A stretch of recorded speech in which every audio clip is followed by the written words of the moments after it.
ফুটো ভাই, আজকে তোমাকে 4টে প্রশ্ন করবো, 4টে প্রশ্নের উত্তর দিতে হবে। কারণ ফার্স্ট, এই পৃথিবীতে মানুষের সবচাইতে প্রিয় জিনিস কি, যা না পেলে মানুষ একদমই মারা যাবে, সে বাঁচবেই না? সেটা হলো পানি।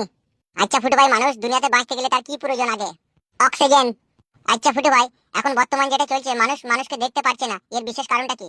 বিশেষ কারণ হচ্ছে আজকের দিনে যে যেই ধর্মের অনুসারী, তাদের ভগবান বা আল্লাহ বা গড তাদেরকে ভুলতে বসেছে, তাই আজকে সমাজের এই পরিস্থিতি। আচ্ছা ফুটো ভাই, পৃথিবীটা খুব সুন্দর আর নির্দিষ্টভাবে নিখুঁতভাবে চলতে গেলে কি প্রয়োজন আছে? নিজের আল্লাহ বলো, নিজের ভগবান বলো, নিজের গড বলো, নিজের ঈশ্বর বলো, সেই আল্লাহ, সেই গড, সেই ঈশ্বরকে অন্তরের অন্তর থেকে ভালোবাসা দিয়ে তার কথা অনুযায়ী চলতে হবে। তাহলেই পৃথিবী থেকে বিশৃঙ্খলা মুছে যাওয়ার সম্ভাবনা আছে। আর একটা প্রশ্ন আছে ফুটু ভাই, কাম ফার্স্ট, মানুষ কতদিন আর এই পৃথিবীতে বোকা থাকবে? যতদিন পৃথিবী নির্দিষ্টভাবে টিকে থাকবে। বলা, তুমি তো সব প্রশ্নেরই উত্তর দিয়ে দিচ্ছ, মানে একটা তো ভুল হয়েছে না? ভুল হলে কি করতে হবে? বেশ ঠিক আছে, আবার দর্শকরা যখন প্রশ্ন করবে তখন আবার তোমাকে কিন্তু উত্তর করবো, প্রশ্ন উত্তর দিতে হবে। অফকোর্স, অবশ্যই প্রশ্নের উত্তর দেবো। প্রশ্নের উত্তর না দিতে পারলে আমি তো মানুষই লইবে, জানোয়ার হয়ে যাবো।